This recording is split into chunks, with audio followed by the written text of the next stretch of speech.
At the time of writing this, Kenobi is just about wrapped up, and it's left me feeling strange, to say the least. I liked it a lot, but at the same time, I didn't. There are aspects of the show that are handled really well. Case in point, Kenobi's trauma. We see how distraught he is, riddled with PTSD and blaming himself for the state of the galaxy. All of that is conveyed excellently, and I love just how lost and hurt and broken he is. As f***ed up as that sounds. Going into the show, I only watched the first trailer, ignoring everything else.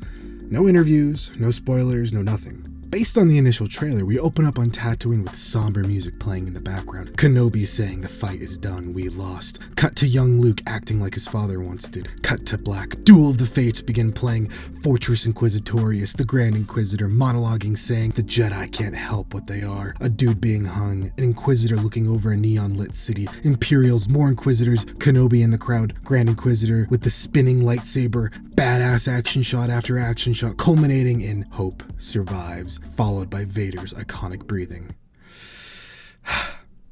Chills. My expectations going forward was that this show would be a character study of Obi-Wan coping with his trauma.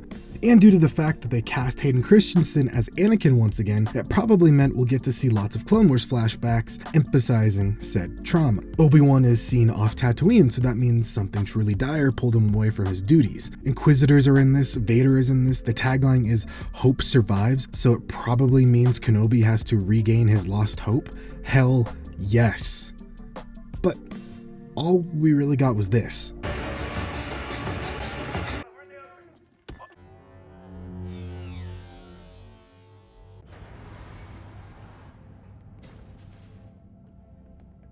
Wade. So basically, the show is that 10-year-old Princess Leia is kidnapped by the Inquisitors, hoping to lure Kenobi out of hiding because he was once friends with her father, Bail Organa. Kenobi saves her, and the two grow closer as he attempts to bring her home. Okay, cool, I dig it, but then I realized, wait, haven't I seen this before? Stop me if you heard this before. A badass older character is suddenly paired with a child that they have to now look out for. At first, the relationship is rocky. However, over the course of their adventures, the badass begins to grow more and more attached to the child to the point where they become inseparable, like family. Sounds familiar, doesn't it?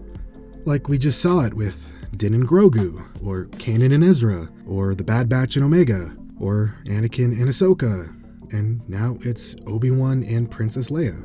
This is essentially the same Lone Wolf and Cub story over and over again, popularized by the famous Japanese manga and film series of the same name. Older character, younger character, team, family, the end.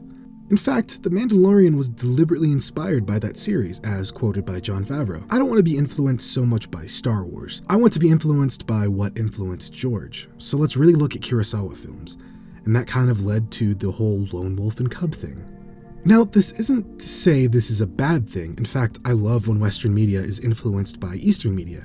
Honestly, it really needs to happen more. Taking inspiration from the things that influenced George Lucas by looking at old samurai films is brilliant. In fact, Star Wars as a whole should do more of that. But it should look at films other than Lone Wolf and Cub. For me, that formula is just getting stale. It really worked in The Mandalorian. It really worked in The Clone Wars. It kind of worked in Rebels, and it kind of worked in The Bad Batch. And now in Kenobi, it's kinda sorta working still, I guess. I feel like this may be their last chance at doing this. If you keep hitting copy and paste, copy and paste, copy and paste on the same formula over and over again, it starts to fall flat. That's how Kenobi kind of feels to me right now. It's falling flat. I really hope Kenobi is the end to this Lone Wolf and Cub trope.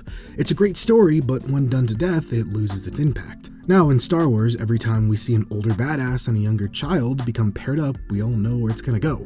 Kenobi really shouldn't have been a Lone Wolf and Cub story because it doesn't really work for the characters they used for one important reason. We know what happens to them. If doing a Lone Wolf and Cub type show in a prequel series, you should never pair up two characters we see later in the timeline and know exactly when they die, or else all tension will be immediately lost. There's really only one way to make that kind of story work in a prequel series. Just look at Anakin and Ahsoka from the Clone Wars. What made the relationship so interesting was that Ahsoka wasn't in the original movies. She was made specifically for the show. Not to mention, this version of Anakin was far more happy and confident than how we saw him in episode 3. So as audience members, we have two thoughts. One, what happens to Ahsoka? And two, what happens to Anakin. And throughout the show, we see all the elements that led up to Anakin's fall to the dark side, and why Ahsoka wasn't in the movie. The Clone Wars complemented and enhanced Revenge of the Sith, whereas Kenobi simply tells a side story. Yet both tell the same kind of story. We know when Obi-Wan dies, and we know when Leia dies. We know for a fact that nothing bad will happen to them in the series because they show up later in the movies. The only thing we don't know is when or how Obi-Wan regains his connection to the Force. We know he will in the end, but the journey how he got there is made far less interesting by the story they decided to tell. Now, let's say they have to stick with this Lone Wolf and Cub type story. Can you imagine how much more gripping the overall show would be if they replaced Leia with an unknown? Or, let's say, a young Jedi. In fact, wouldn't it have been phenomenal if instead of Leia, it was one of the Padawan from the Clone Wars episode The Gathering? What if Katuni and Petro show up to Tatooine looking for Kenobi? He denies them, they get caught, and it's Petro we see hanging. From there, the story could go in 100 different directions. Maybe Katuni got away, maybe the Inquisitors are getting too close to Luke and Kenobi has to lure them off-world. Maybe it was all just a trap.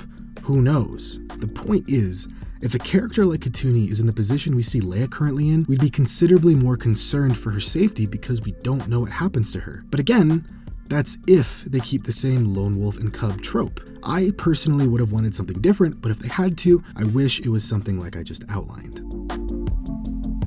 Writers for upcoming Star Wars projects really should do as Favreau said, be influenced by what influenced George. Believe it or not, there are actually other samurai movies out there. Imagine if it was inspired by the likes of the 1962 movie Hirikiri. Probably butchered that pronunciation, but let's continue. It's about a Ronin who goes to a local feudal lord asking for permission to commit ritual suicide. His request isn't immediately granted, so what follows is a series of flashbacks telling a tale. Or what about 2002's When the Last Sword is Drawn, which is similar in themes. Two men reminisce about their days as samurai, and the story is told through a series of flashbacks. It's not just about sword fighting and bloodshed, it's about if a man is willing to do anything for his family. Take those concepts and apply it to Luke as we see him in The Mandalorian. He could be reading Kenobi's journals detailing some sort of event that resulted in him regaining his faith in the Force. This has precedent in the comics. In fact, there's a whole series called The Journals of Obi-Wan Kenobi. If they did that, and a series contains scenes in the present day as well as the past, they could plant some seeds that have connections to the current story being told.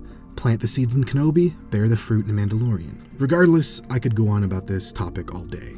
There are hundreds of other samurai stories that could be adapted. The Lone Wolf and Cub trope is really good.